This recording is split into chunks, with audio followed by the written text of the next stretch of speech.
नमस्कार दोस्तों, मैं हूं संतोष पाठक और आप लोग देखना शुरू कर चुके हैं युग चरण यूट्यूब प्लेटफॉर्म।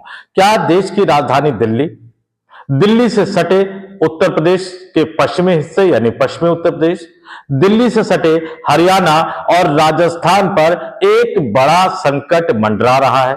क्या इन तमाम राज्यों और केंद्र शासित प्रदेश जिनके नाम मैंने लिए हैं, क्या वो मरुस्थल में तब्दील होने जा रहा है? क्या इस भयानक संकट की आहट ने लोगों को परेशान करना इसलिए शुरू कर दिया है क्योंकि यह खतरा बढ़ा तो लोगों के जीवन पर असर पड़ेगा? प्रदूषण की मार तो दिल्ली एनसीआर वाले लोग पहले से ही झेल रहे हैं, लेकिन इस बार एक बड़ा खतरा दस्तक दे रहा है और उस बड़े खतरे की दस्तक की आहट को सुनकर इस देश में कई लोग उतर गए हैं। क्या नेता, क्या सोशल मीडिया इन्फ्लुएंसर, क्या समाज के अलग अलग क्षेत्रों से आने वाली प्रख्यात हस्तियां, वो सब एक ही नारा लगा रहे हैं, सेव अरावली, अरावली को बचाओ। आखिर अरावली को खतरा क्या है, किससे खतरा है और क्यों खतरा पैदा हो गया है, और अरावली का मतलब क्या है और ये किस लिए, मैं फिर से दोहराता हूं कि ये किस लिए कई राज्यों के लिए, कई राज्यों में जीवन के लिए बहुत जरूरी है। इस पूरे मामले की विस्तार से जानकारी मैं आज इस स्टोरी में आपके सामने रखूंगा, आपको दूंगा। लेकिन उससे पहले आपसे एक अपील, आपसे एक आग्रह। अगर आपने अभी तक इस YouTube मंच को सब्सक्राइब नहीं किया है तो आपसे अपील करूंगा, आपसे आग्रह करूंगा, आगे बढ़िए, हमारे YouTube प्लेटफॉर्म को सब्सक्राइब कीजिए, युग चरण YouTube प्लेटफॉर्म के वीडियो देखिए, वीडियो पसंद आए तो ही लाइक कीजिए, शेयर कीजिए, 2-4 लोगों तक पहुंचाइए और कमेंट करके हमें अपने विचारों से अवगत जरूर कराइएगा। और अरावली को बचाने की इस मुहिम में मैं फिर से आपसे विशेष तौर पर इस स्टोरी में आग्रह करूंगा कि अरावली को बचाने की इस मुहिम में आप भी अपना योगदान दें। आपका एक एक कमेंट, वो कहते हैं ना कि गिलहरी का योगदान भी बहुत मायने रखता है। जब भगवान राम लंका पर चढ़ाई करने जा रहे थे और विशाल समुद्र पर पुल बनाने की बात आई तो एक छोटी सी गिलहरी ने भी अपना योगदान दिया। तो आप भी आगे बढ़िए और अपना योगदान दीजिए।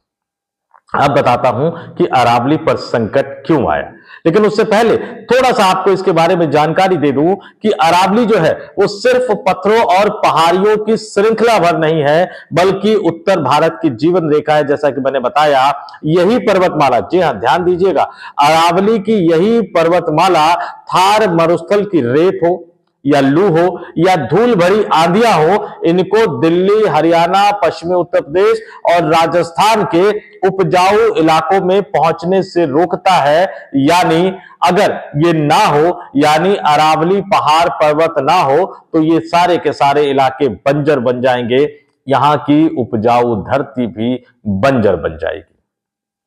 और यही अरावली पर्वत जो है वो भूजल को, जो ग्राउंड वाटर है, उसको भी रिचार्ज करती है, जंगलों और वन्य जीवों को आश्रय देती है, उनके जीवन की सुरक्षा की गारंटी देती है और करोड़ों लोगों को सांस लेने लायक हवा उपलब्ध करवाती है। लेकिन वक्त बदल रहा है, एक नया वातावरण आ गया है जिसमें लोगों की चिंता शायद सरकारों के लिए बहुत ज्यादा मायने नहीं रखती। अगर मायने रखती तो दिल्लीवासी प्रदूषण से करा न रहे होते। अगर मायने रखती तो संसद के शीतकालीन सत्र में प्रदूषण जैसे मुद्दे पर बहस होती, जोरदार बहस होती और इनके कारणों को तलाश कर उनका निदान ढूंढने की कोशिश करती। लेकिन प्रदूषण को भी राजनीतिक मुद्दा बना दिया गया है, बिना ये सोचे, बिना ये जाने, बिना ये समझे कि आम आदमियों पर इसका किस तरह से प्रभाव पड़ रहा है। लेकिन अब इसी अरावली पर्वत पर एक बड़ा खतरा मंडरा रहा है। और खतरा क्या मंडरा रहा है? क्योंकि सियासत, कानून और पर्यावरण, इन तमाम चीजों के झोल झाल से एक नए तरह की कहानी निकालकर बाहर ला दी गई है। और सुप्रीम कोर्ट में जब मामला गया तो सरकार की ओर से दाखिल एक जवाब के बाद, सुप्रीम कोर्ट में जो सरकार ने जवाब दाखिल किया, उसके बाद राजस्थान ही नहीं, हरियाणा ही नहीं, उत्तर प्रदेश ही नहीं, देश की राजधानी दिल्ली ही नहीं, बल्कि देश के कई अन्य राज्यों में यहां तक कि सोशल मीडिया तक पर हंगामा मचा हुआ है। क्यों? क्योंकि ये सवाल सिर्फ कानून का नहीं है, ये सवाल सिर्फ कानूनी परिभाषा का नहीं है, ये सवाल जीवन का है, और सिर्फ हमारे जीवन का नहीं है बल्कि हमारे बाद आने वाली भावी पीढ़ियों के जीवन का भी है। क्या हम अपनी आने वाली पीढ़ी के लिए, क्या हम अपने बच्चों के लिए एक मरुभूमि यानी मरुस्थल वाली दिल्ली छोड़कर जाना चाहते हैं, मरुस्थल वाले पश्चिमी उत्तर प्रदेश को छोड़कर जाना चाहते हैं, मरुस्थल वाले हरियाणा को छोड़कर जाना चाहते हैं, और मरुस्थल वाले उन इलाकों को जो राजस्थान में आज उपजाऊ इलाके माने जाते हैं वो छोड़कर जाना चाहते हैं? और कल्पना कीजिए, जब राजस्थान, उत्तर प्रदेश के बड़े हिस्से यानी पश्चिमी उत्तर प्रदेश, हरियाणा, दिल्ली, इन सब में उपजाऊ जमीन खत्म हो जाएगी तो फिर साफ हवा कहां से मिलेगी, साफ पानी कहां से मिलेगा, और अनाज कहां से मिलेगा? और ये पूरा मसला उठा क्यों, और क्यों जो है वो सेव अरावली की मुहिम शुरू करनी पड़ी? और ये जो मुहिम है दोस्तों, ये 11 दिसंबर 2025 को अंतर्राष्ट्रीय पर्वत दिवस के मौके पर शुरू की गई है। बड़े पैमाने पर यह अभियान शुरू किया गया है, और अरावली पर्वत की ऊंचाई की जो सीमा है, जो सुप्रीम कोर्ट में सरकार ने, केंद्र सरकार ने जवाब दिया था, जिसको सुप्रीम कोर्ट ने मान लिया है, तो सुप्रीम कोर्ट में अरावली पर्वत की ऊंचाई की सीमा तय किए जाने के बाद से इसके अस्तित्व पर एक बड़ा खतरा मंडरा रहा है, इसके अस्तित्व पर एक बड़ा संकट खड़ा हो गया है। क्योंकि 20 नवंबर 2025, ध्यान दीजिएगा, ये तारीख याद रखिएगा, 20 नवंबर 2025 को सुप्रीम कोर्ट में केंद्र सरकार ने जो अपनी बात कही थी, जो सिफारिश की थी, सुप्रीम कोर्ट ने उस सिफारिश को मान लिया। फिर से दोहरा देता हूं, 20 नवंबर 2025 को सुप्रीम कोर्ट ने केंद्र सरकार की उस सिफारिश को मान लिया जिसमें कहा गया कि अब सिर्फ 100 मीटर से ऊंचे पहाड़ को ही अरावली पर्वत माना जाएगा। यानी इस आदेश का दूसरा मतलब समझिए कि अब 100 मीटर से कम ऊंचाई वाले जो पहाड़ होंगे उसे अरावली पहाड़ का हिस्सा नहीं माना जाएगा। और इसकी वजह से आपको बता दूं कि अरावली जो पर्वत श्रृंखला जो इन राज्यों में फैली हुई है उसमें 90% जो पहाड़ियां हैं उसकी ऊंचाई 100 मीटर से कम है। तो अब ये 90% जो पहाड़ियां हैं वो अरावली पर्वत का हिस्सा नहीं माना जाएगा, और ऐसा होने पर ये संरक्षण से बाहर हो जाएंगे और यहां अवैध खनन का खतरा बढ़ जाएगा। मैं फिर से दोहरा देता हूं, अरावली पर्वत क्या है, किस तरह से जीवनदायिनी है, ये तो मैंने आपके सामने बता दिया।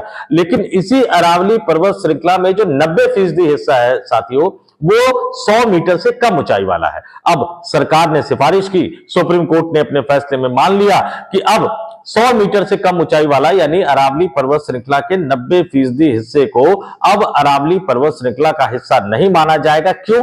इस आधार पर कि उनकी ऊंचाई जो है वो 100 मीटर से कम है, यानी 99 मीटर, 98 मीटर, 97, 96, 95, 90, 85, 80, 70, 75 ये अरावली पर्वत श्रृंखला के हिस्से नहीं माने जाएंगे, और इस पर अवैध खनन का खतरा बढ़ गया है।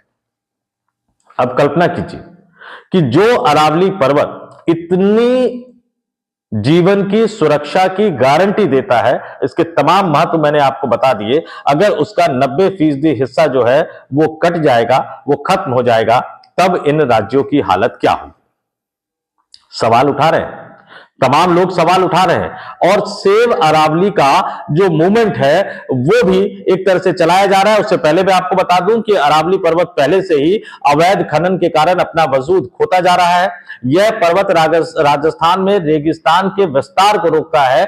थोड़ा सा इतिहास भी बता देता हूं कि केंद्रीय वन एवं पर्यावरण मंत्रालय ने 1992 में अरावली में खनन और निर्माण पर प्रतिबंध लगा दिया था, लेकिन वन विभाग की मंजूरी के बाद यहां खनन और निर्माण होते रहे।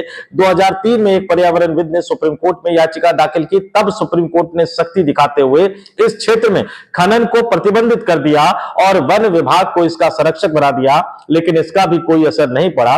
भ्रष्टाचार तो आप जानते हैं इस देश में क्या हालत है। तो 2017 में पुलिस ने अरावली क्षेत्र में अवैध खनन के 35 मामले दर्ज किए थे, जबकि हकीकत में खनन इससे कहीं ज्यादा बड़े पैमाने पर हो रहा था। और राजस्थान का जो अलवर जिला है, जो दिल्ली एनसीआर के गुरुग्राम से सटा हुआ है, हरियाणा के गुरुग्राम से सटा हुआ है, इसी सीमा के आसपास राजस्थान से धूल भरी आंधी दिल्ली एनसीआर में प्रवेश करती है। पहले अरावली पर्वत इस धूल भरी आंधी को रोक देता था, लेकिन अब पत्थर माफियाओं ने अरावली के सीने को चीर चीर कर घायल कर दिया है। अवैध खनन माफियाओं ने, जिसकी वजह से वो पहले की तरह प्राकृतिक अवरोध पैदा नहीं कर पा रहा है। और अरावली के सिर्फ, जैसा कि मैंने बताया कि 90% हिस्से जो है वो 100 मीटर से नीचे हैं, यानी सिर्फ जो है वो 9 साढ़े 9% के लगभग हिस्सा जो है वो 100 मीटर से ऊंचा है। और कोर्ट की मोहर के बाद अब बाकी जो 90% जो इलाके हैं वो संरक्षण सीमा से बाहर हो जाएंगे। और सरकारी महकमा अरावली को बचाने के बजाय इस बात में ज्यादा दिमाग लगा रहा है कि कौन से हिस्से को कैसे अरावली की श्रेणी से बाहर रखा जाए, और जो पहाड़ अरावली की परिभाषा से बाहर है वहां खनन और निर्माण की खुली छूट मिल जाएगी। और बड़ी बात यह है कि जब भ्रष्टाचार का आलम यह है, जब सुप्रीम कोर्ट के रोक के बाद भी आलम यह है, तो फिर पता नहीं वो 100 मीटर के पहाड़ को भी 80, 90, 95 बता दे तो फिर वहां भी अवैध खनन का शुरुआत हो जाएगा। और इसको भुगतना किसको पड़ेगा? पहले वन्य जीवों को भुगतना पड़ेगा, ग्राउंड वाटर कम होगा, धूल भरी आंधियां आने लगेगी, और इस देश के कई राज्यों के लोगों को इसका नुकसान उठाना पड़ेगा। और इसलिए जैसा कि मैंने अपनी स्टोरी की शुरुआत में ही आपसे कहा था कि सेव अरावली मुहिम में आपको भी अपने गिलहरी वाले योगदान देने की जरूरत है। क्यों? क्योंकि जो पर्वत श्रृंखला है ये उत्तर पश्चिमी भारत का एक पर्वत श्रृंखला है जो दिल्ली के नजदीक से शुरू होकर हरियाणा, राजस्थान होते हुए गुजरात में समाप्त हो जाती है। इसकी सबसे ऊंची चोटी राजस्थान में माउंट आबू स्थित गुरु शिखर है। ये तमाम चीजें मैं आपको बता रहा हूं, और क्यों बता रहा हूं कि इससे क्या फायदा होता है, ये किस तरह से दिल्ली के लिए, हरियाणा के लिए, पश्चिमी उत्तर प्रदेश के लिए और राजस्थान के लोगों के लिए बहुत जरूरी है। क्योंकि इस अरावली का खत्म होने का मतलब है कि इन तमाम राज्यों में जिनका मैंने नाम लिया है, यहां जीवन जीना कठिन हो जाएगा। यहां की आबो हवा इतनी प्रदूषित हो जाएगी कि उसमें सांस लेना भी दूभर हो जाएगा। और क्या एक फैसला, सिर्फ सुप्रीम कोर्ट का एक फैसला जो है वो अरावली को तहस नहस कर देगा? हम फैसले पर सवाल नहीं उठा रहे, लेकिन इन फैसलों को लागू करने वाली एजेंसियां कितनी भ्रष्ट होगी, वो अधिकारी कितने भ्रष्ट होंगे, इस बात में तो कोई दो राय नहीं है। और इसलिए युग चरण यूट्यूब के इस प्लेटफॉर्म पर मैं संतोष पाठक भी सेव अरावली मुहिम के समर्थन में अपनी बात रख रहा हूं। हमें अरावली पर्वत को बचाने के लिए आगे आना चाहिए, और इस मामले में तमाम लोगों को देश की सुप्रीम अदालत का दरवाजा खटखटाना चाहिए। क्योंकि अरावली है तो जीवन है, साफ हवा है, ग्राउंड वाटर है, साफ पानी है, जो हमारे लिए भी जरूरी है, हमारे बच्चों के लिए भी जरूरी है, हमारी आने वाली पीढ़ी के लिए भी जरूरी है। तो आप लोगों से आग्रह करूंगा कि कमेंट करके जरूर बताइए कि सेव अरावली मुहिम में आप किस तरह से अपना सहयोग दे सकते हैं, और सुप्रीम कोर्ट के फैसले, सुप्रीम कोर्ट में केंद्र सरकार द्वारा किए गए दावों को लेकर आपका क्या मानना है। कैसे बचेगी अरावली पर्वत? बल्कि इससे भी बड़ा सवाल तो मैं सीधे पूछूंगा कि कैसे बचेगा हम लोगों का जीवन, कैसे बचेगा हमारे बच्चों का जीवन, कैसे बचेगा हमारी आने वाली पीढ़ी का जीवन। तो इस वीडियो में इतना ही। जाते जाते आपसे अपील करूंगा, वीडियो पसंद आए तो लाइक कीजिए, शेयर कीजिए, 2-4 लोगों तक पहुंचा दीजिए। और जैसा कि मैंने अपील की कि कमेंट कर हमें अपने विचारों से अवगत जरूर कराइए। और युग चरण यूट्यूब प्लेटफॉर्म को सब्सक्राइब करना मत भूलिएगा। तो इस वीडियो में इतना ही। मुझे यानी संतोष पाठक को दीजिए इजाजत। आप तमाम लोगों से अपील, आग्रह, देखते रहिए युग चरण यूट्यूब प्लेटफॉर्म। बहुत बहुत धन्यवाद, आभार, नमस्कार।